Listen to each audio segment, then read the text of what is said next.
Comenzar con una pregunta. ¿Qué sucede cuando los líderes oran? Y los invito, ¿se oye sin micrófono en el fondo? ¿Poco? Quiero invitarlos a que abramos, por favor, nuestra Biblia para responder a esta pregunta. ¿Qué sucede cuando los líderes oran? Y los invito a que abramos nuestras Biblias en el libro del Éxodo,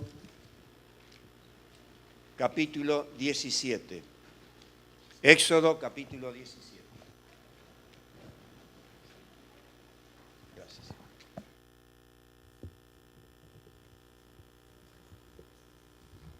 Dice la Escritura que vino Amalec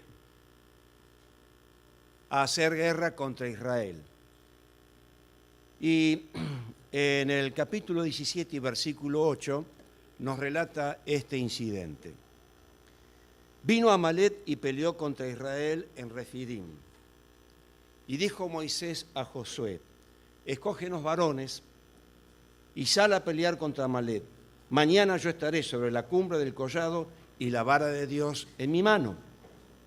E hizo Josué como le dijo Moisés. Sí.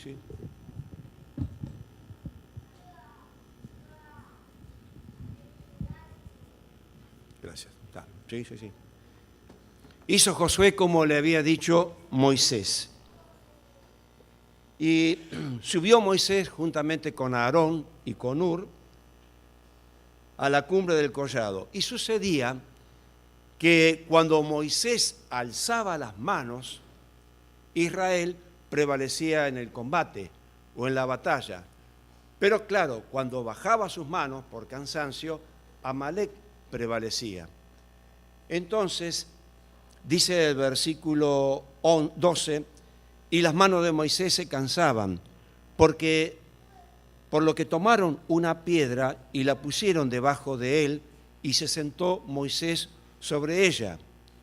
Y Aarón y Hur, uno de cada lado, sostenían sus manos en alto, hasta que se puso el sol. Y Josué deshizo a Amalec a filo de espada. Y Jehová dijo a Moisés: escribe esto para memoria en un libro, y di a Josué que raeré del todo la memoria de Amalec debajo del cielo.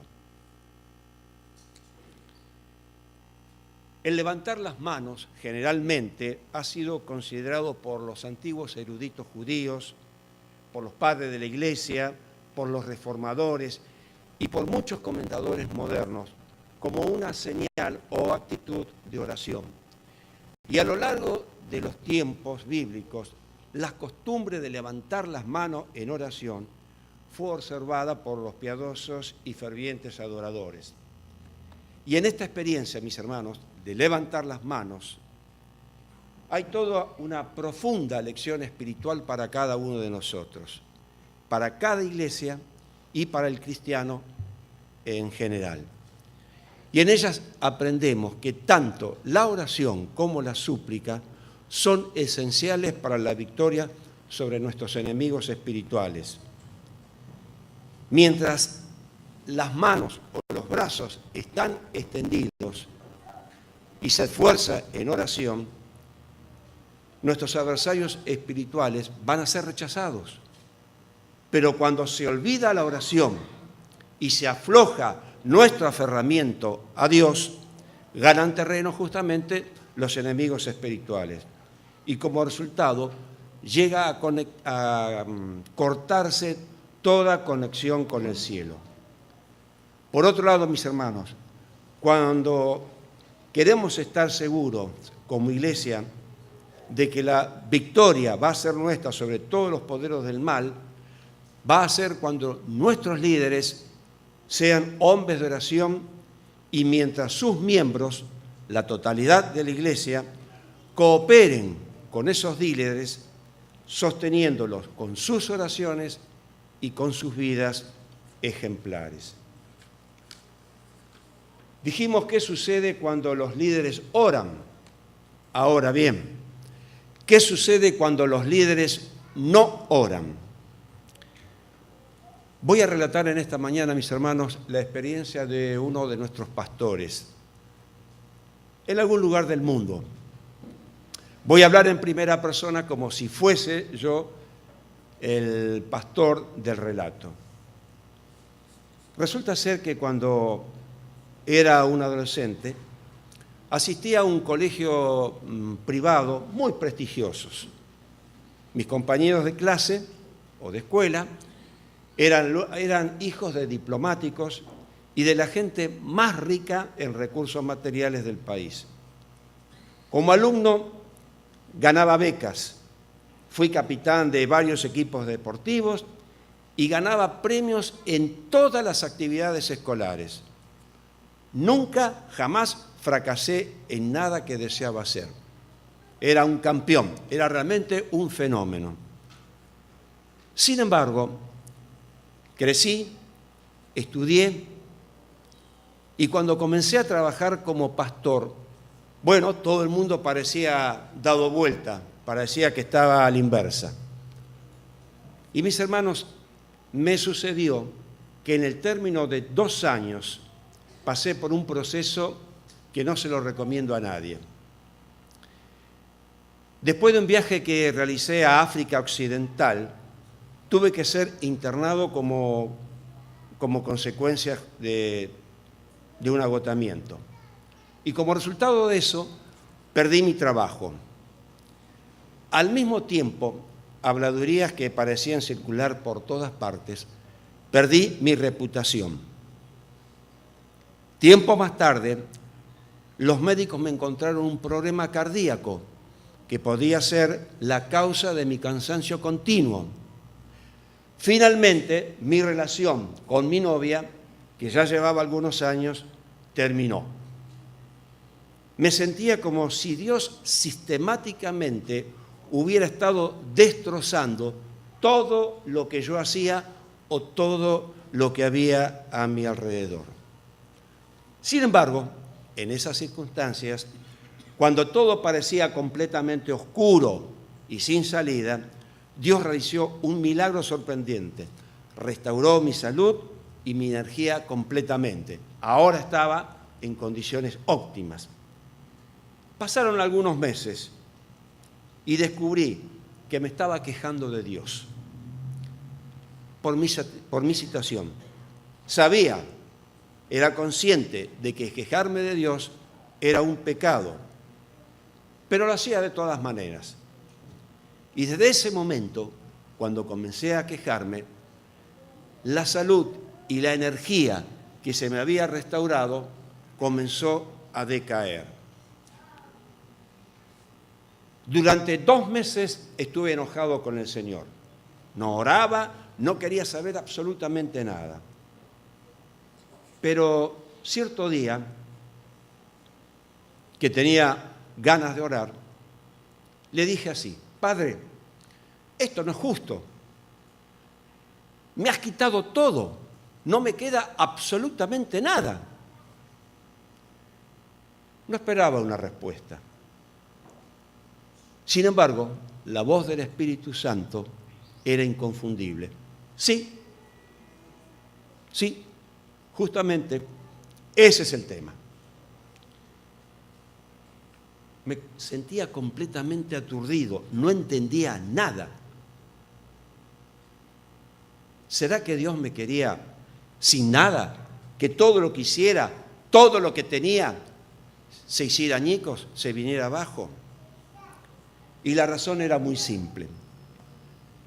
Los invito a que vayamos al libro de los Efesios, la carta del apóstol Pablo a los Efesios, para poder entender por qué me sentía aturdido. La carta del apóstol Pablo a los Efesios, el capítulo 6 y versículo 12. Dice allí la Escritura: porque no tenemos lucha contra sangre y carne, sino contra principados, contra potestades, contra los gobernadores de las tinieblas de este siglo, contra huestes espirituales de maldad en las regiones celestes.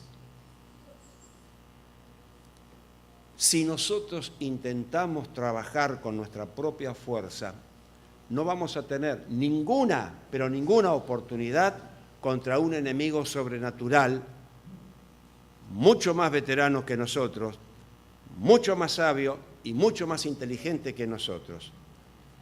Por eso no es de extrañar que Dios no quiere que tengamos nada, absolutamente nada. ¿Por qué? Porque desea llenarnos totalmente con su poder celestial.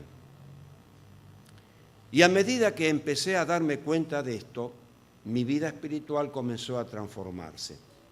Encontré una nueva dimensión de mi intimidad, de mi relación estrecha con el cielo.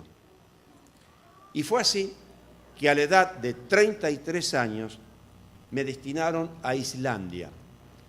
Islandia es una isla bastante grande que se encuentra en el Océano Atlántico Norte, al este de Groenlandia. Me destinaron como presidente de la Asociación de Islandia. Ahora era un administrador eclesiástico.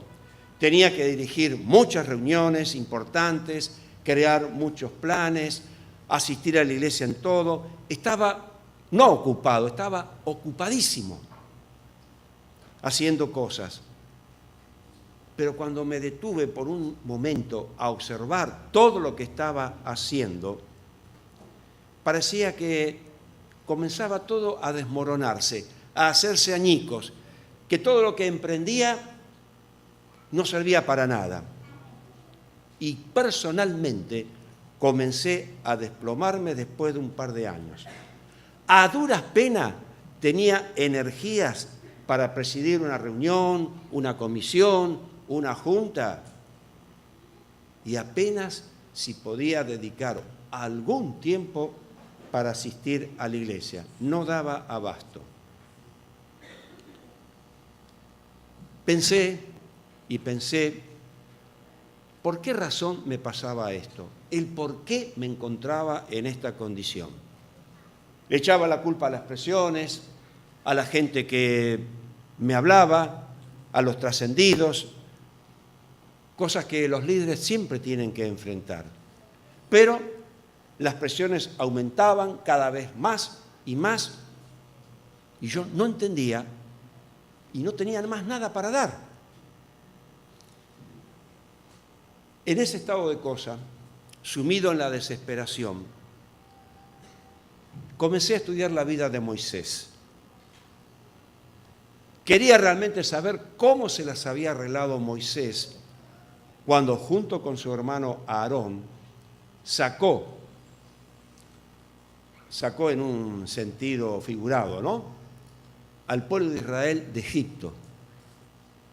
Hermanos, tuvo que liderar a un pueblo de más de 2 millones de personas. Gran multitud del pueblo de Israel, gran multitud de toda clase de agentes, más ovejas, multitud de ganados. Imaginémonos por un instante lo que fue conducir a ese pueblo al desierto. Entonces, quería saber cómo se había arreglado Moisés frente a semejante presión. Y un día, mientras estaba orando,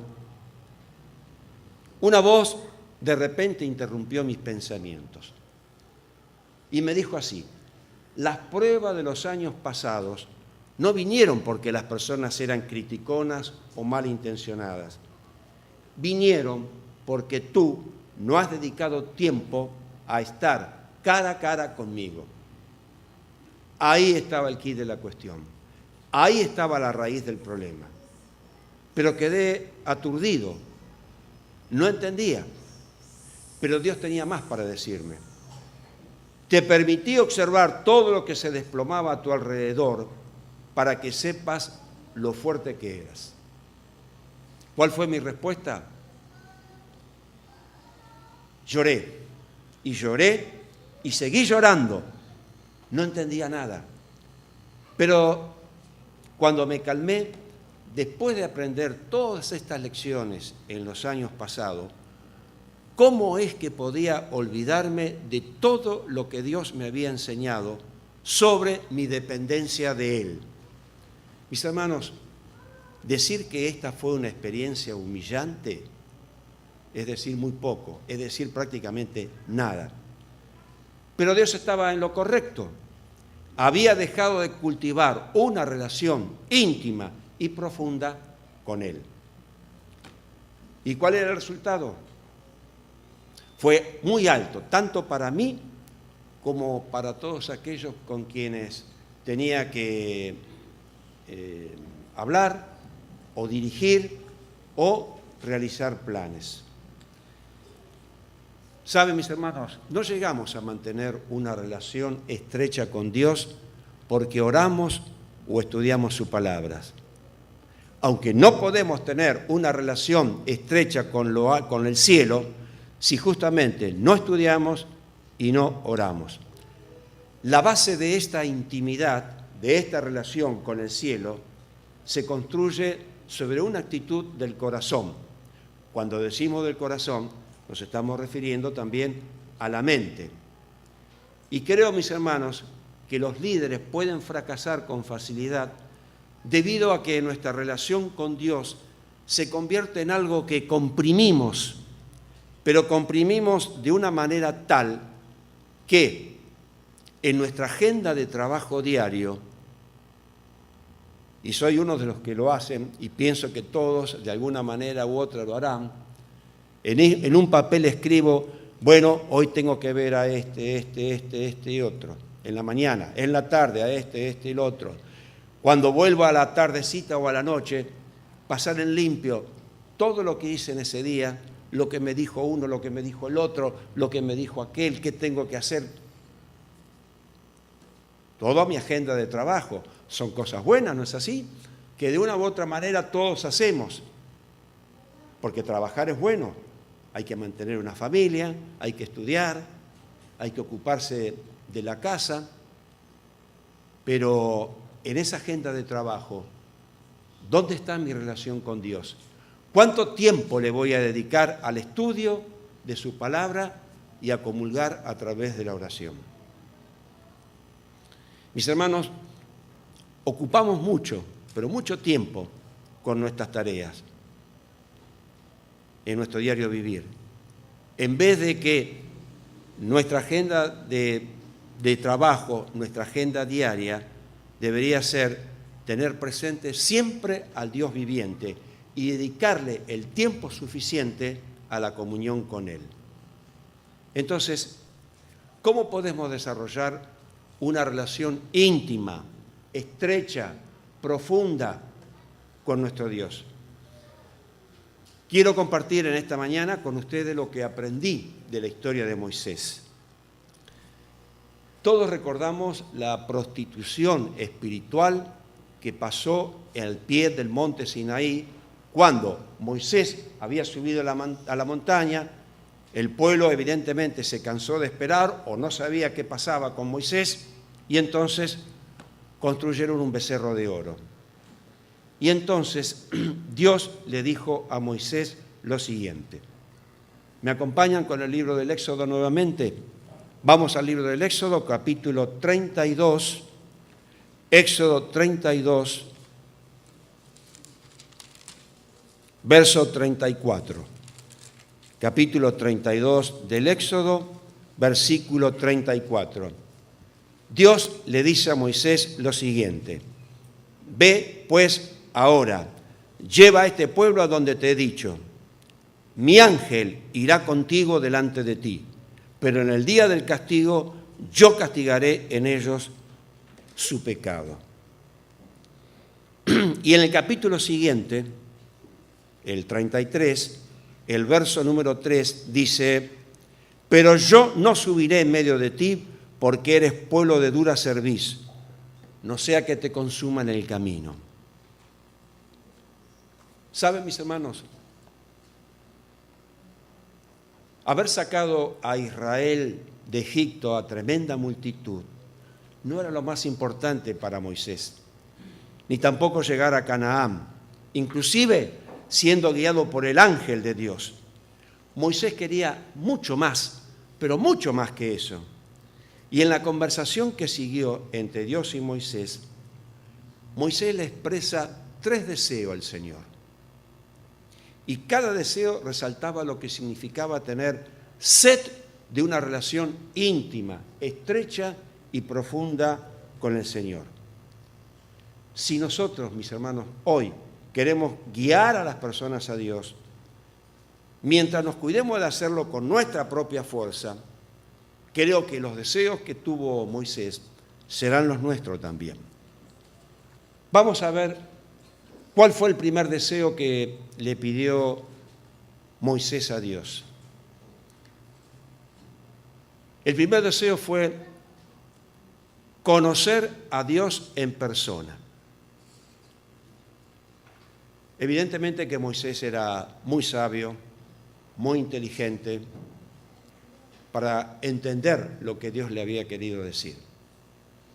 Cuando él se dio cuenta de que Dios no los iba a acompañar a Canaán, le dijo al Señor, leemos el capítulo 33 del Éxodo, los versículos 12 y 13. Le dijo Moisés a Jehová, mira, tú me dices a mí, saca a este pueblo y tú no me has declarado a quién enviarás conmigo. Sin embargo, tú dices, yo te he conocido por tu nombre y has hallado también gracia en mis ojos. Ahora pues, si he hallado gracia en tus ojos, te ruego que me muestres ahora tu camino para que te conozca y halle gracia en tus ojos. Y mira que este pueblo es gente tuya. ¿Qué le pide Moisés a Dios? No le pidió habilidades para conducir, habilidades de liderazgo. Le rogó a Dios que le enseñe sus caminos para poder conocerlo y complacerlo. No era llegar a Canaán lo que más le importaba a Moisés, sino conocer a Dios. Sin embargo, para Moisés no era simplemente conocer acerca de Dios. En el pensamiento hebreo, la palabra conocer es tener una asociación profunda, íntima, estrecha, que también se utiliza para describir la unión entre un hombre y una mujer. Si Moisés deseaba o había de guiar al pueblo de Dios, quería dejar bien aclarado en esta conversación que su habilidad para la dirigencia no dependía de su capacidad, sino de un profundo conocimiento de Dios. Pregunto en esta mañana, ¿cuál es el secreto de nuestro liderazgo? ¿Cuánto de nosotros a veces nos envanecemos por lograr que se haga el trabajo de la mejor manera posible? Somos puntillosos, queremos alcanzar, si es posible, la perfección por lograr que el trabajo no solamente se haga con esfuerzo, sino que tengamos también la capacitación y los talentos adecuados. Ahora bien, cuando Dios eligió a Moisés, no lo eligió porque tenía habilidad o tal cualidad para dirigir o para hacer tal cosa, porque Moisés, ante este llamado, se sintió totalmente descalificado, pero no clamó, ¡ay, por favor, ayúdenme! ¿Cómo hago para liderar a este pueblo? Sino le pidió, Señor, enséñame a conocerte, porque conocer a Dios, mis hermanos, es la fuente de todo. Primer deseo, conocer a Dios. Segundo deseo, caminar en la presencia de Dios. En la respuesta al deseo de Moisés, Dios le contestó. Versículo 14 de este capítulo 33. Por favor, si pueden mantener sus Biblias en este capítulo. Sus Biblias abiertas, ¿no? Dios le contestó a Moisés y le dijo, mi presencia irá contigo y te daré descanso. Dios le va a enseñar a Moisés a cómo conocerlo mientras camina con él. Y mis hermanos, Dios también se revela a nosotros, no en la transferencia de ideas de su mente hacia la nuestra, sino mientras camina a nuestro lado. Porque conocer a Dios, si realmente queremos hacerlo, es caminar en su presencia a su lado. Sin embargo, Moisés no estaba satisfecho con la presencia de Dios solo para él. Antes de que Moisés estuviera dispuesto a salir del Sinaí, deseaba tener la absoluta certeza de que Dios iba a caminar con su pueblo. Y entonces, en los versos 15 y 16, dice así: Moisés respondió: si tu presencia no ha de ir conmigo, no nos saques de aquí. ¿Y en qué se conocerá aquí que he hallado gracia en tus ojos, yo y tu pueblo? Sino en que tú andes con nosotros y que yo y tu pueblo seamos apartados de todos los pueblos que están sobre la faz de la tierra. Para Moisés, la presencia de Dios no era algo del cual él asumiera así en forma silenciosa y casi invisible. No. Moisés quería que fuera una marca visible de la comunidad del pueblo con Dios.